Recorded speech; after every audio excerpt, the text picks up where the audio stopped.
한 달 동안 또 한 달 좀 넘게 이렇게 혼자서 싸우는 것이 아니라 여러 교회 성도님들과 성도님들이 기도해 주시고 힘써 주셔서 빨리 이렇게 주님 앞에 돌아올 수 있는 기회가 됐던 것 같습니다. 저에게 하나님의 영광을 나타낼 수 있는 은혜 주심에 감사드립니다. 작년 10월 코로나로 인하여 그 고통이 시작으로 몸은 시간이 지날수록 약해져 가며 기침으로 인해 깊은 수면을 할 수 없었고 체중은 날로 줄어들어가며 힘들게 버티며 하나님의 치유하심을 바라며 견디며 지내오다가 안수 집사님과 전도사님이 병원에 가서 영양제라도 맞으라 권유해 병원에 가서 검사를 한 결과 의사가 치료는 해주지 않고 소견서를 써줄 테니 대학병원에 빨리 가서 치료받으라고 하는 말에 걱정이 먼저 앞섰습니다. 생활 때문에 일을 해야 하는 입장과 대학병원에 가면 치료에 대한 병원비 또 가정 걱정과 또 폐가 얼마나 안 좋길래 큰 병원에 가라고 하는 것인지 걱정이 앞서 그 누구에게도 얘기를 못한 상태에서 집사람에게도 아무런 얘기를 하지 못하고 그 상황을 안수 집사님께 얘기를 하였습니다. 안수 집사님께서는 계속해서 전화를 하면서 빨리 병원에 가보자고 하였습니다. 전화가 자주 오는 바람에 전화를 안 받은 적도 있었습니다. 마음에 부담이 많이 됐었기 때문에 그랬었습니다. 나의 몸은 더욱 힘들어져 가고 밤에는 잠을 제대로 잘 수가 없는 상태에서 전도사님에게 병원에 가기로 결심하고 전도사님의 수고로 순찬양병원에 모든 예약을 마치고 일주일 후에 병원에 가기로 했습니다. 그러던 중 하루 일하던 날 점심을 먹고 나서 영업하러 나가려다 현관에서 다리에 힘이 풀려 쓰러지는 난생 처음 겪어보는 현상이었습니다. 정신은 있었는데 내 몸은 나의 마음대로 움직일 수 없었고 그 상황에서 우리 정세현 집사님과 현섭이가 연락을 받고 와서 그 도움으로 겨우 거실로 몸을 옮길 수 있었습니다. 또 연락받고 오신 목사님께서 기도해 주시고 또 말씀을 나중에 나누는 중에 2002년 우리 교회의 비전에 대해서 간략하게 말씀을 해 주셨습니다. 주가 하나님의 됨을 볼지어다. 하나님께서는 올 1년에 누군가에게 보이실 말씀이시라며 평범한 신앙생활이 아닌 고난과 고통과 역경 속에서도 끝까지 승리하는 자에게 보이실 하나님의 영광이라고 말씀하셨습니다. 마음속에는 그 영광이 내 영혼이 볼 수 있게 해달라고 속으로 기도하였습니다. 그리고 입원하기 전날 목사님과 사모님 비롯하여 전도사님, 권사님, 집사님 또 목양사님들이 오셔서 예배를 드렸는데 이날 하나님께서 목사님을 통하여 말씀하신 말씀이 나의 마음속 깊이 감동이 되었는데 내니 두려워하지 말라라는 말씀이셨습니다. 이 말씀이 제 마음 가운데 너무나도 크게 다가왔습니다.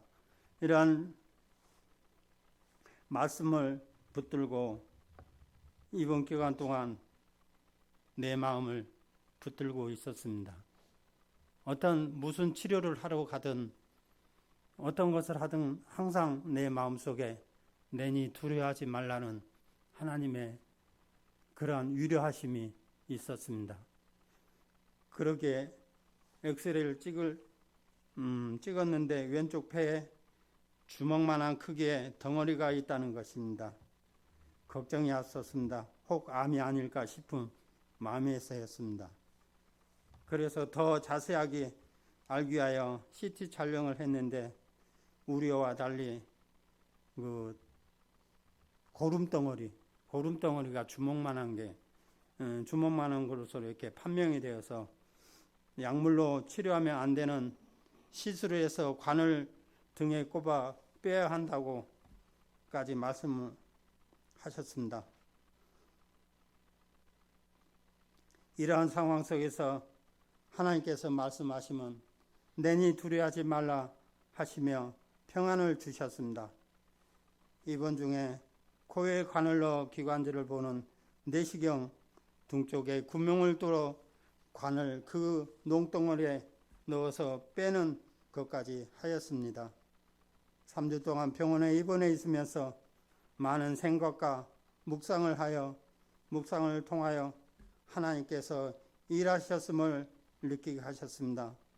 이번 기간 동안 잠도 제대로 자지 못하고 힘들었지만 이길 수 있었던 것은 하나님의 일하심과 목사님을 비롯하여 우리 교회 모든 성도님들께서 기도하여 주심에 우리는 한 가족 한 식구이구라는 것을 느끼게 하였습니다.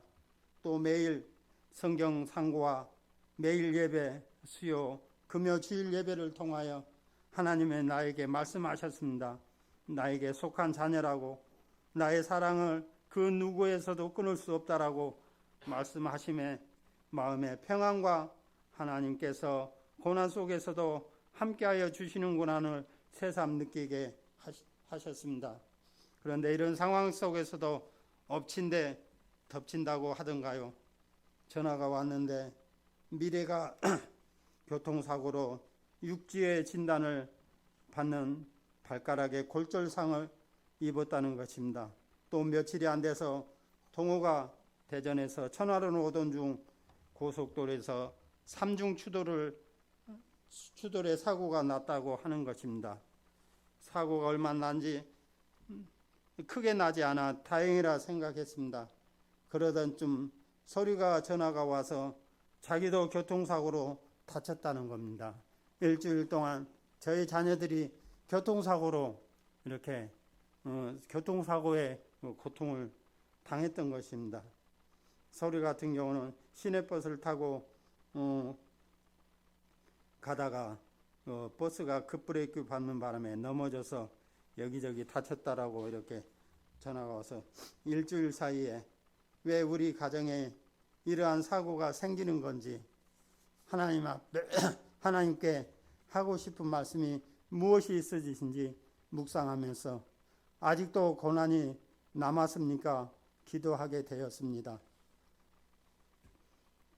다시 한번 하신 말씀이 내니 두려워하지 말라는 말씀이셨습니다.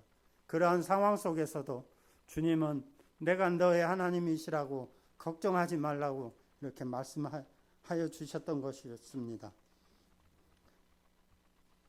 병원 안에 있으니 어떻게 할 수 없는 상황이었기에 전화 통으로만 얘기를 나누는 중 미래가 갑자기 이런 말을 하더라고요. 자기가 병원 치료받고 다리가 다 나으면 교회에 열심히 나가겠다라고 이렇게 고백을 하더라고요. 그래서 그 또한도 하나님께서 그 마음을 움직여 주었다라고 이렇게 감사하게 하였습니다. 이런 상황 속에서도 실망하지 않고 하나님을 기억하고 있는 것에 감사를 했습니다. 병원에 입원하기 전 하나님께서 저에게 보여준 꿈이 있었습니다. 제 앞에 너무나도 크고 긴 하얀 장대가 저를 계속 앞서가며 저를 인도하여 갔는데 그 목적지가 제가 지금 앉아있는 그 자리에 그 크고 긴 하얀 장대가 서 있었습니다. 하나님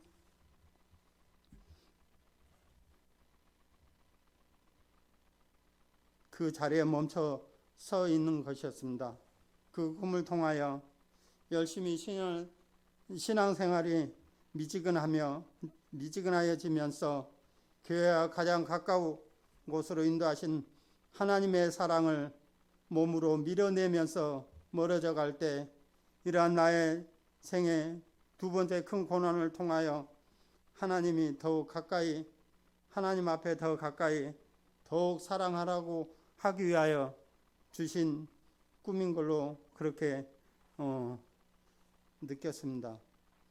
이 모든 상황 속에서 주가 하나님을 됨을 보게 하시고 느끼게 하신 하나님, 또 모든 치료를 하나님께서 하셨음을 알고 느끼게 하셨음을 고백하게 하시고 앞으로 끊임없는 마음으로 하나님을 사랑하고 의지하게 하실 하나님 앞에 감사드립니다. 이상 하나님 앞에 모든 영광 올려드립니다.